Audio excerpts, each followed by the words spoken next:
तो समझो फिजिक्स में साउंड चैप्टर चल रहा था, ठीक है। और साउंड चैप्टर में हम लोग लास्ट टॉपिक क्या किए थे? प्रतिध्वनि। अच्छा, प्रतिध्वनि में और कुछ बातें रह गया था। पहले तो अभी आपको ये समझना जरूरी है कि प्रतिध्वनि क्या होता है। कल बताए थे ना जी, प्रतिध्वनि। अच्छा, प्रतिध्वनि को इंग्लिश में क्या बोलते हैं, जरा एक बार बताना मेरे को। इको। इको बोलते हैं ना, इको। इको क्या होता है? Eco, what is eco? अच्छा, इको को समझने के लिए थोड़ा सा हम आपको बताए थे कि कभी प्रोग्राम वगैरह होते हुए देखे होंगे, जिसमें इको माइक का यूज किया जाता है। कौन माइक का? इको माइक का। वो इको माइक क्या करता है? जैसे उसमें बोलता है कोई हेलो, तो 2 बार 3 बार उसको दोहराता है कि नहीं? वो इको माइक का कमाल है। बोलेगा कि हेलो, तो उसमें फिर बोलेगा hello hello hello hello, check check check check, ऐसा सुने होगे। तो इको माइक का ये बेसिकली कमाल है कि ध्वनि का परावर्तन कर रहा है, ध्वनि का रिफ्लेक्शन कर रहा है। मतलब जो हम बात बोल रहे हैं उसको दोबारा सुना रहा है, और जो वहाँ पे जो प्रोग्राम होता है वो थोड़ा सा और बेटर लगता है, इसलिए इको माइक का यूज किया जाता है। समझ रहे बात ना? उसी प्रकार से क्या होता है कि कभी कभी जब हम खड़ा होकर कुछ बातें बोलते हैं, ओए डिस्टर्ब करेगा। अच्छा, एक बात और बता रहे हैं आपको कि थोड़ा सा पढ़ाई में डिस्टर्बेंस हो रहा है आपको, मतलब 10-15 मिनट लेट से, चाहे आधा घंटा लेट हम क्लास शुरू कर रहे हैं बुला करके, तो इसमें थोड़ा दिक्कत होगा, क्योंकि 12 बजे तक भाई हमारा अपना पढ़ाई करना पड़ रहा है, एंट्रेंस का एग्ज़ाम देना है हमको, ठीक है। तो उसमें थोड़ा सा हमारा अपना प्रिपरेशन करना है, तो थोड़ा दिक्कत हो रहा है, समझ रहे ना? तो एडजस्ट थोड़ा करना पड़ेगा, समझे? क्योंकि अपना भी तो पढ़ाई है। कभी कभी रोज़ रोज़ एडजस्ट नहीं करना पड़ेगा। अब इधर नहीं, इधर अब रेगुलर ऐसे ही टाइम से चलेगा, लेकिन जब थोड़ा सा हमको प्रॉब्लम होगा तो आपको थोड़ा सा उसमें कॉम्प्रोमाइज़ करना पड़ेगा। तो समझिए बात को। उसी प्रकार से जब जैसे कि इको माइक में आप सुनते हैं, बोले हेलो तो 2-3 बार दूर आता है आवाज़ को, hello hello hello hello, check, तो फिर बोलता है चेक चेक, ऐसा करके, है ना। अब इको माइक से ही नहीं कि शादी ब्याह में गाना गाने लगे। अब शादी ब्याह में गाना गाएगा तो 4-4 बार दोहराएगा, नहीं दोहराएगा? ऐसे माइक ले लिए और गाना गा रहे हैं। कौन शादी ब्याह का गाना याद है तुम लोगों को? कौन गाना? अब ले लिया माइक, हम गा रहे हैं कि यही अंगना में चश्मैला एगो आयल बा, तो बोलेगे यही, तो उन्हें से उनमें आवाज आएगा यही यही यही, अंगनवा अंगनवा अंगनवा, में चश्मैला मैला मैला, ऐसा करके तो थोड़ा बेकार लगेगा ना। लेकिन उसमें इको माइक का यूज हम लोग नहीं करते हैं, ठीक है। इको माइक समझ जाओगे ना कि ध्वनि को एक बार ध्वनि को पुनः परिवर्तित करके दोबारा उसको सुनवाना। उसी प्रकार से बिना इको माइक का यूज किए अगर हम यहाँ पे खड़े हो जाएं और अपने से 22 मीटर की दूरी पर अगर कोई अवरोध हो, अपने से कितना मीटर की दूरी पर होना चाहिए? 22 मीटर की दूरी पर अगर कोई अवरोध हो और चिल्ला कर बोले, तो पुनः परावर्तित होकर हमारे कहाँ तक पहुँचता है भाई साहब? कानों तक पहुँचता है। उसी को कहा जाता है प्रतिध्वनि। 11 मीटर पे भी हो जाएगा, हम अभी आपको बताएंगे, है ना, कि हमारा कान, जैसे कि हम आपको बोल रहे हैं अभी मैं आपको बोलूं कि खड़े हो जाओ, तुम्हारा नाम क्या है, तो तुम अच्छा से सुन पा रहे हो, लेकिन काफ़ी तेज में बोलूं। अब अभी कभी मूवी वूवी देखते होगे तुम लोग, तो उसमें बोल रहे हैं कि हाय सूरज, क्या हाल चाल है, कैसे हो, तो ये आपको सुनाई दिया। अब स्पीड बढ़ाते हैं, हाय सूरज, क्या हाल, सूरज कैसे हो, तो तुम वो समझ पाए बात को। लेकिन इसको काफ़ी मैं तेज में बोले, हाय सूरज कैसे हो, तो भी समझ पाए। लेकिन एकदम 200-300 के एथी में कर दे, स्पीड में कर दे, हाय सूरज कैसे हो, तो कुछ बुझेबे नहीं किया कि क्या बोले, यानी कि काहे नहीं बुझाया। आपका आँख जो है, एक ध्वनि जो सुने, सॉरी आँख नहीं ना, कान ना सुनता है, आपका कान जो है वह अगर एक ध्वनि सुन रहा है तो दूसरी ध्वनि 1/15 सेकेंड के बाद ही सुन पाएगा, समझ पाएगा। बात समझ में आया? आपका कान जो है, एक ध्वनि अगर आपके कान में चल जाए तो दूसरी ध्वनि कितने देर बाद समझ पाएगा? इसी के लिए जब शादी ब्याह हो रहा है तो होने कौन बोल रहा है, ए चाचा होने बोल रहा है, दादा बुनिया लिया हुआ होने, पूरी लिया हुआ है, हई हो, तो सारा आवाज को हमारा कान समझ पाता है क्या? क्योंकि एक ध्वनि कान में आ गया, बुनिया आला, तो आलू दम अगर बोला तो 1/15 सेकेंड के बाद कान समझ पाएगा उस चीज को। समझ रहे बात को ना? इसलिए जब हम बात करें तो थोड़ा धीरे धीरे बात करें, स्लो आवाज में बात करें, स्पीड कम करें, ताकि सामने वाला बढ़िया से उसको समझ पाए। जैसे जैसे एज बढ़ता है हमारे कानों की श्रुति वृद्ध क्षमता कमजोर होने लगती है, और इसीलिए बुढ़ारी आदमी से कैसे बतिया जाता है, धीरे धीरे, हाँ बाबा जी और सब बताई, सब ठीक बा, कैसे कटता, बेटा के का हाल चाल बा, ऐसे हाँ बाबा जी और सब बताइए, बेटा के का हाल चाल बा, कैसे कटता। तो बाबा है श्रुति बात उनका क्षमता इतना सा कमजोर हो गल बानू कि वो बात के समझ पाएंगे बाबा। अरे बोलो नहीं ना, हमारा उनका कान जो है, एक तो हम अच्छा यंग है तो हम 1/15 सेकंड के बाद ही किसी आवाज को समझ पाते हैं, और वो तो खैर बुढ़ारी एज में चले गए, समझ रहे बात ना। और इस समय को हम कहते हैं बच्चा श्रुति निर्बाध, प्रेसिस्टेंस of sound, persistence of sound. तो बात समझ में आया होगा कि अभी तो मैंने खैर प्रतिध्वनि का मेन टॉपिक लिया था कि इको क्या होता है, तो इको समझ में आया होगा कि किसी विस्तृत अवरोध से, किसी बड़े अवरोध से साउंड का, जो साउंड बोल रहे हैं उसका टकरा कर पुनः वापस आना और कान में सुनाई देना, ये क्या कहलाता है, प्रतिध्वनि से। अब एगो हम आपसे बात पूछते हैं, सोच समझ के बताइएगा। जब 1/15 सेकंड के बाद ही दूसरी ध्वनि सुनाई देगी हमारी, तो हम यहाँ पे खड़े हैं, हम बोले, क्या हमारा दीवार से आवाज टकरा के आ रहा है कि नहीं आ रहा है? तो दोबारा सुनाई दे रहा है? नहीं। क्यों नहीं दे रहा है भैया? क्योंकि इसको आने में 1/15 सेकंड से कम टाइम लग रहा है। 1/15 सेकंड से कम टाइम लगेगा तो हमारा कान समझ पाएगा? नहीं समझ पाएगा, बस उसके शोर के रूप में वो ऑब्जर्व हो जाएगा। बोलो बात समझ में आ रहा है ना। पहले तो इको किसे कहेंगे, तो किसी विस्तृत ध्वनि से परावर्तित होकर, किसी विस्तृत अवरोध से, ऑब्स्टेकल से, किसी बड़े ऑब्स्टेकल से, बड़ा अवरोध से ध्वनि का टकरा कर परावर्तित होकर हमारे कानों में सुनाई देना क्या कहलाता है? इको कहलाता है। इको आज दुनिया इतना बड़ा हो गया है कि इको माइक का यूज कर रहा है, वहाँ विस्तृत जगह की कोई ज़रूरत नहीं है, माइकें ही 2 बार उसको क्या करेगा, टैकल करेगा, जिसे इको माइक बोलते हैं। बताएं शुरू में क्या बोलेंगे भैया प्रतिध्वनि को? तो किसी, बोलिए अभी बोले थे, किसी विस्तृत अवरोध से ध्वनि का परावर्तित होकर उसे पुनः सुने जाने की घटना को प्रतिध्वनि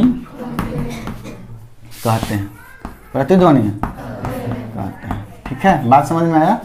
थोड़ा सा बाबू चैनल को सपोर्ट करिए, ठीक है। अपने रिलेशन में भी पढ़ने वाला बच्चा है उसको भी बताइए, और सब्सक्राइब करवाइए। 1000 से ऊपर कम से कम सब्सक्राइब जल्दी करवा दीजिए ताकि हम लाइव पढ़ा सके आके। समझ रहे बात को ना?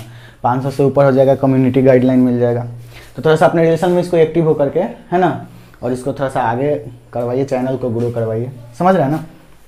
तो बात समझ में आया होगा क्या बोले हम अभी आपको, कि किसी विस्तृत अवरोध से, किसी बड़े अवरोध से आवाज का टकरा कर, साउंड का टकरा कर परावर्तित होकर पुनः कानों में पहुंचना क्या कहलाता है? वीडियो में कोई प्रॉब्लम नहीं ना हो रहा है? इतना तक किसी को कोई डाउट? बता दो, किसी को कोई डाउट नहीं है ना? हम लोग इसका प्रतिध्वनि का यूज भी करेंगे, हम लोग बहुत सारा यूज है इसका औषधि विज्ञान क्षेत्र में, ठीक है ना। आपका ध्वनि का चाल भी निकाल सकते हैं आप प्रतिध्वनि का यूज करके। कोई चीज हमसे कितना दूर है इस चीज को भी बता सकते हैं आप प्रतिध्वनि का यूज करके। मस्ट यूज है, हम सब आपको समझाएंगे।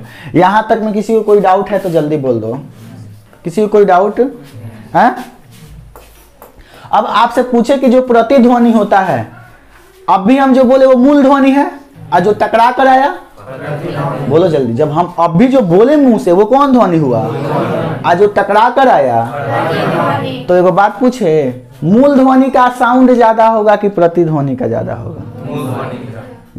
स्पीकर का जो लेवल होगा वो मूल ध्वनि का ज्यादा होगा, प्रतिध्वनि का क्या होगा? आपसे कोई पूछे कि क्यों? क्योंकि मूल ध्वनि जब निकला और उधर से प्रतिध्वनि आया, तो जब हम मूल ध्वनि बोले तो ये ध्वनि ऑब्जर्व भी तो होते जा रहा है, अवशोषित भी तो होते जा रहा है। फिर वो अवरोध से टकराया, वहां भी तो अवशोषित हुआ, फिर टकरा कर आया तो ऑब्जर्व तो होते आ रहा है ना, जिसके कारण वह मंद पड़ जाएगा, प्रतिध्वनि क्या पड़ जाएगा। तो हम लिख सकते हैं कि मूल ध्वनि की अपेक्षा प्रतिध्वनि मंद होता है। बोल सकते हैं क्या, क्या बोल सकते हैं बच्चा पार्टी। मूल ध्वनि की अपेक्षा प्रतिध्वनि क्या होता है, मॉडरेट होता है। क्या होता है बच्चा, मंद होता है। क्या होता है भाई साहब, मंद होता है। क्यों मंद होता है, क्योंकि मूल ध्वनि जो होता है, जो परावर्तित पृष्ठ है उस पर अवशोषित होती है और आने जाने वाले माध्यम पर भी तो अवशोषित होती है। यह एक वायु का माध्यम ही तो है, तो माध्यम में भी अवशोषित होगी कि नहीं होगी। तो कोई कारण इसका पूछे कि इसका कारण क्या है भैया, रीजन क्या है, तो हम कह सकते हैं कि जो मूल ध्वनि की ऊर्जा होती है, मूल ध्वनि की ऊर्जा, मूल ध्वनि की कौन चीज, ऊर्जा, वह कौन पृष्ठ पर, परावर्तित पृष्ठ। परावर्तित पृष्ठ किसे कहेंगे, जो अवरोध है, जो ऑब्स्टेकल है, जो ऑब्स्टेकल है, जिस पर टकरा कर आ रहा है आपका आवाज, उसी को तो परावर्तित पृष्ठ कहेंगे। तो मूल ध्वनि की जो ऊर्जा होती है परावर्तित पृष्ठ और आने जाने वाले माध्यम में अवशोषित हो जाती है। आने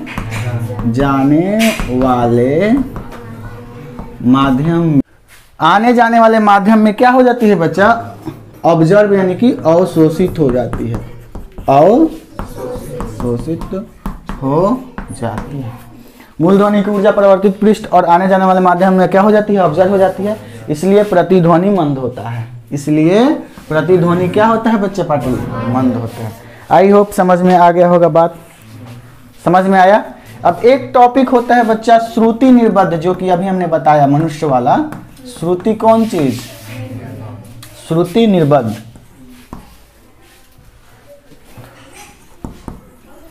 इंग्लिश में बच्चा पार्टी इसको बोलते हैं persistence of sound. Persistence of sound. जरा बताना कि प्रेसिस्टेंस ऑफ साउंड किसे कहा जाएगा। अभी मैंने बताया है कि मनुष्य के मस्तिष्क में सुनी हुई ध्वनि का प्रभाव, मनुष्य के ब्रेन में जो आप सुन रहे हैं, अभी बताइए, मैंने आपको बोला तो वह किस ज्ञानेंद्रियों से आपने सुना, कान से सुना, और कान किसको बताता है, मस्तिष्क को, नर्व्स लगे होते हैं। तो मनुष्य में एक आवाज जो सुनता है, वह सुनी हुई आवाज का प्रभाव कितना सेकेंड तक रहता है, 1/15 सेकेंड, 1/15 सेकेंड तक उसके, माने 0.4 सेकेंड लगभग तक उसके मस्तिष्क में रहता है, उसके मस्तिष्क में। इसी को कहा जाता है श्रुति निर्बद्ध। अब कोई आवाज हम दूसरा बोलेंगे तो 1/15 सेकेंड बाद ना बोलेंगे तो तुम सुन पाओगे, और नहीं तो तुम समझ पाओगे। तो हम बोलेंगे क्या चीज बोलेंगे, किसी मनुष्य के मस्तिष्क में सुनी हुई ध्वनि का प्रभाव 1/15 सेकेंड तक रहता है, जिसे प्रेसिस्टेंस ऑफ साउंड कहते हैं, श्रुति निर्बद्ध कहा जाता है। मजा आ गया, मजा आया। अरे बोलो भाई, किसी को कोई डाउट है, किसी को कोई डाउट यहाँ तक है? तो कोई पूछे कि मनुष्य के कान में दूसरी ध्वनि साफ साफ सुनाई देगा, इसके लिए सबसे ज्यादा जरूरी क्या है, तो दूसरी ध्वनि कितना समय बाद होना चाहिए, 1/15 सेकेंड ना। अतः मनुष्य को दूसरी ध्वनि साफ साफ सुनने के लिए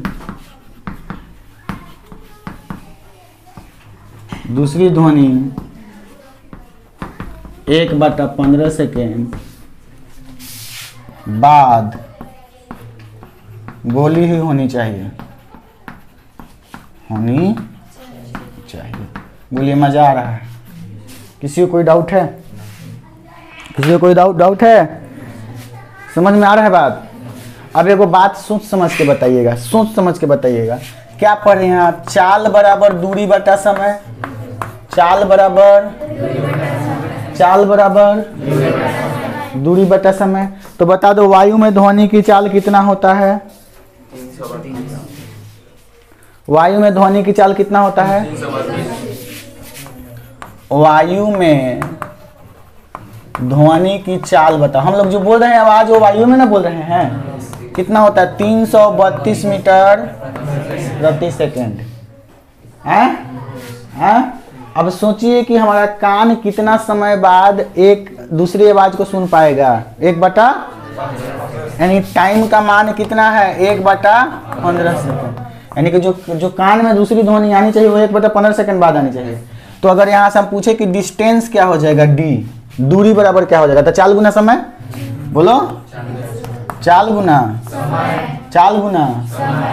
अब सोचो 332 में समय 1/15 से गुना कर दें, कितना आ जाएगा? 15 दूनी की 30, 3 दू 15 दूनी की 30, लगभग कितना सेकेंड आ रहा है? सेकेंड नहीं, मीटर ना, लगभग कितना मीटर? कितना मीटर बता दो।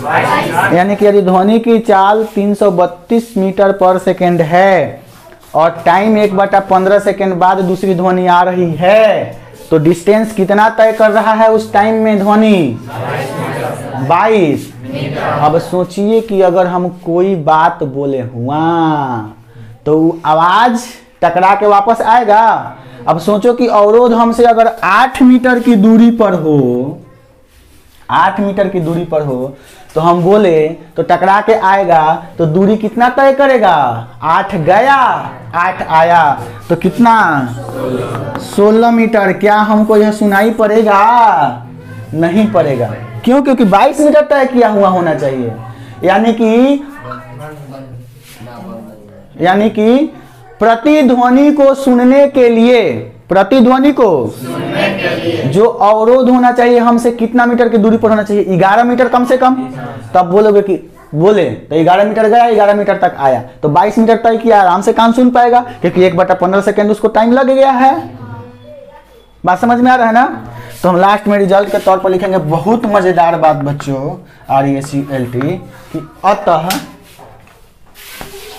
अतः मनुष्य को प्रतिध्वनि साफ सुनने के